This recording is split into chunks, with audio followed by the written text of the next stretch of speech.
Assalamualaikum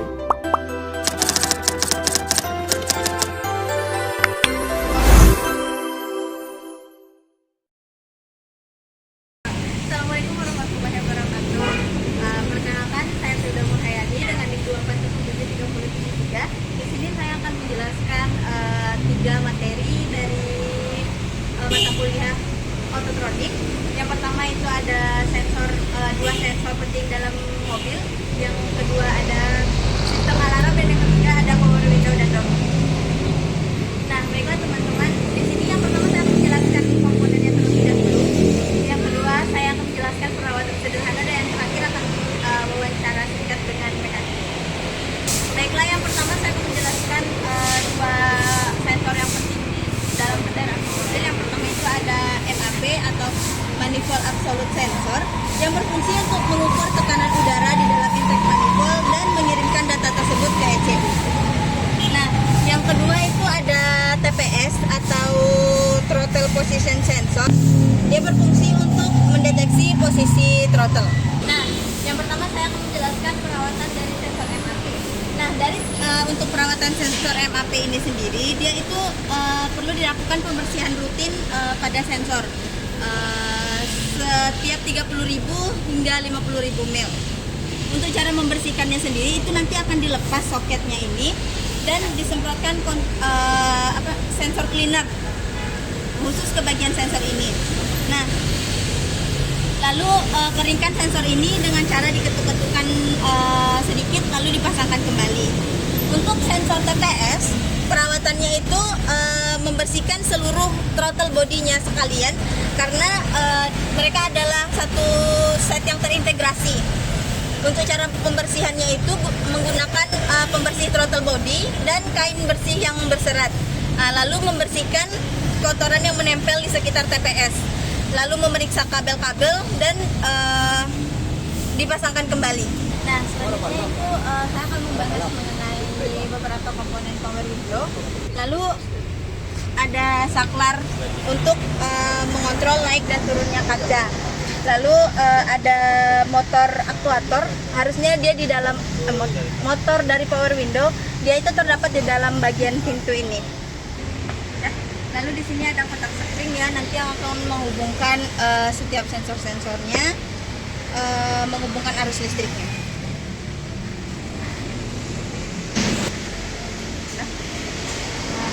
Untuk perawatan sederhananya itu nampakkan aku. Ulang. Nah, selanjutnya itu ada perawatan sederhana dari power window. Yang pertama itu membersihkan karet dari kaca ini agar pergerakan kacanya tidak berat. Lalu menghindari penggunaan saklar power window secara berlebihan, dan juga memeriksa spring apabila sistem ini tidak bekerja, dan memberikan pelumas pada mekanisme regulator kaca, memastikan kabel dan juga konektornya tidak rusak. Nah, selanjutnya itu ada sistem alarm. Untuk sistem alarm sendiri komponennya itu ada ECU yang terdapat di bawah dashboard mobil di dalam kabin, gak usah takut. Nah, yang kedua itu ada sirine alarm, yang mana sirine alarm ini berfungsi untuk menghasilkan suara peringatan. Lalu ada remote control, ada sensor pintu dan juga masih video nih. Ya. Lalu ada sensor pintu dan sensor gerakan. Lalu ada lampu indikator LED sebagai penanda sistem alarmnya aktif. Oke, untuk selanjutnya itu perawatan dari sistem alarm. Yang pertama itu mengecek aki secara berkala, lalu mengecek semua terminal aki ini agar suplai listrik mobil itu stabil. Lalu mengecek kabel dan konektor agar tidak longgar atau berkarat. Lalu memastikan seluruh sensor dari sistem alarm itu bekerja dengan baik, dan menghindari pemasangan aksesoris listrik yang berlebihan. Video di area bengkel. Nah, sehingga terdapat beberapa komponen yang tidak dapat direkam secara langsung dan detail. Jadi karena itu saya akan menampilkan gambar komponen beserta fungsi dan juga tata letaknya di kendaraan agar penjelasan materinya dapat dipahami dengan baik. Baiklah, yang pertama itu MAP sensor atau Manifold Absolute Sensor, yang mana komponen ini adalah berfungsi sebagai untuk membaca tekanan udara di dalam intake manifold. Letaknya itu pada intake manifold atau terhubung melalui selang vakum intake. Nah, yang kedua itu ada sensor TPS atau throttle position sensor, yang mana komponen ini berfungsi untuk membaca posisi bukaan katup gas pada throttle body. Nah, untuk letaknya dia menempel pada sisi throttle body. Nah, selanjutnya itu ada power window. Nah, jadi komponen power window itu yang pertama ada motor power window yang mana fungsinya itu adalah untuk menggerakkan kaca kendaraan secara otomatis saat saklarnya ditekan. Dan dia tuh letaknya itu ada di dalam panel pintu kendaraan. Yang kedua ada saklar power window, yang mana saklar power window ini sendiri berfungsi untuk mengontrol kaca kendaraan naik ataupun turun. Nah, letaknya itu ada pada pintu atau ada pada pintu mobil gitu atau di pintu pengemudi. Selanjutnya itu ada regulator power window yang mana fungsinya itu untuk meneruskan putaran motor menjadi gerakan naik turun kaca. Letaknya itu ada di dalam pintu kendaraan langsung terhubung dengan kacanya. Nah, lalu ada juga sekring atau fuse yang mana komponen ini berfungsi untuk melindungi rangkaian listrik pada power window dari arus berlebih ataupun korsleting. Nah, jadi jika sekringnya putus, maka sistem power window tidak dapat bekerja dengan normal. Nah, jadi letaknya itu pada fuse box di dalam engine gitu, atau di mobil lain juga ada yang di bawah dashboard. Nah, untuk selanjutnya itu ada sistem alarm mobil. Yang pertama itu komponennya ada remote control alarm, yang mana berfungsi untuk mengunci pintu, membuka pintu, serta mengaktifkan dan menonaktifkan sistem alarm itu bisa pada jarak jauh gitu ya. Untuk letaknya itu tuh biasanya ada lebih tepatnya dibawa oleh pengemudi. Itu biasanya ada di kunci-kunci mobil gitu.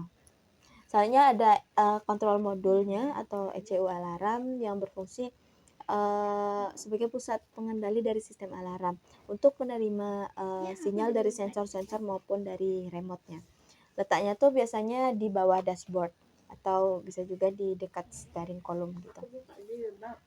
Selanjutnya ada sirine alarm yang fungsinya itu untuk menghasilkan suara peringatan ketika kendaraannya mengalami gangguan atau percobaan pencurian.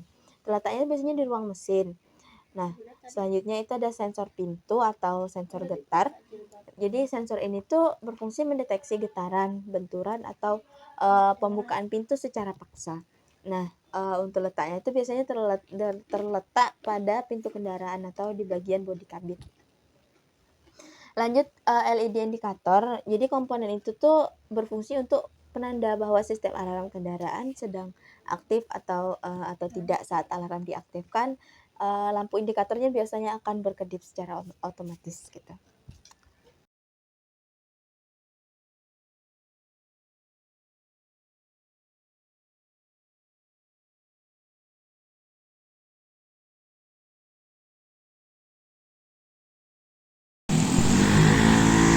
Baiklah, di sini saya akan melakukan wawancara dengan mekanik di bengkel ini. Apa? DS motor. Nama bang siapa? Baik bang, kita pengen tanya bang, menurut abang apa sih penyebab power window tuh lambat naik turun begitu bang? Biasanya pada sistem power window ini apabila terjadi lambat turunnya karena jangkauan yang kita lakukan coba kita atau lagi apabila ada surat lintas coba beri pelunasan seperti oli atau kris untuk karet. Kalau untuk perawatan dari sistem alarm ini kayak gimana bang? Kalau yang perawatan sederhana gitu bang, yang bisa kita lakukan di rumah gitu loh bang? Kalau untuk sistem alarm biasanya kita perawatannya hanya untuk pada remote. Apabila baterai sudah lemah ganti baterainya. Baiklah,